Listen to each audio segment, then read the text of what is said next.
buy a magazine like that when I was a kid. I'd have to go digging under the bushes by the freeway and sneak into my dad's stash.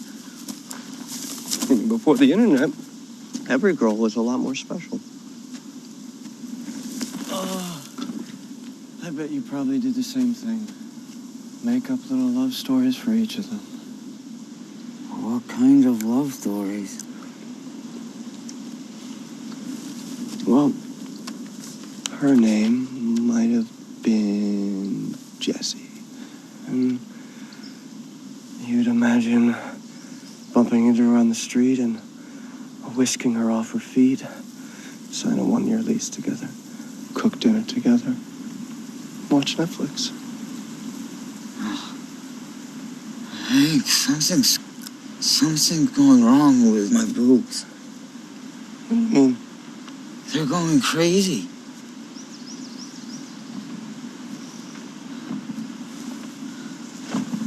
Holy shit.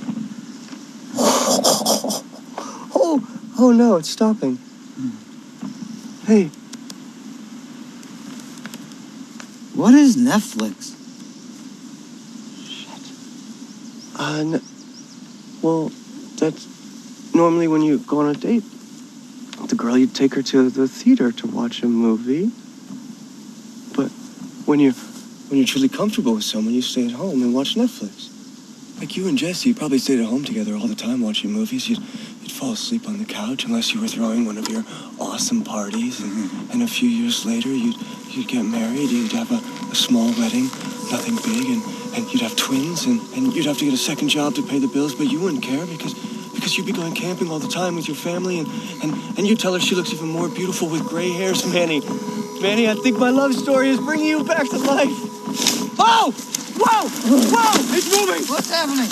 Oh! What is that? It's alive! What is it? It's moving! Oh, God, I'm disgusted. No, you're not disgusting. No, my body is disgusting. It's horrible. It's okay. This happens to everybody. It's normal. Really? Yeah. Okay. It's okay. Calm down. Hey. Let's just take this away for a second. Calm down. It's okay. Oh, okay.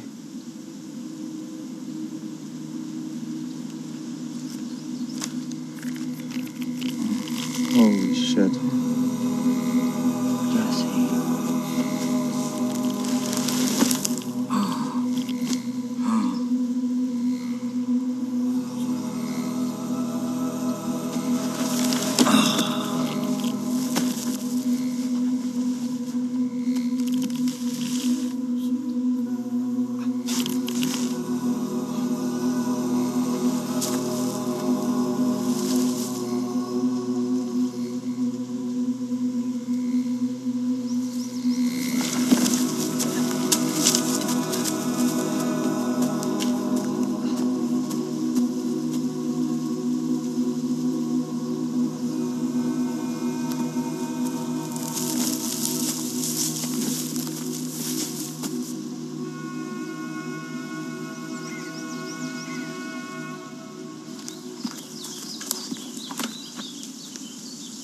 Manny, I think Venus is guiding us home.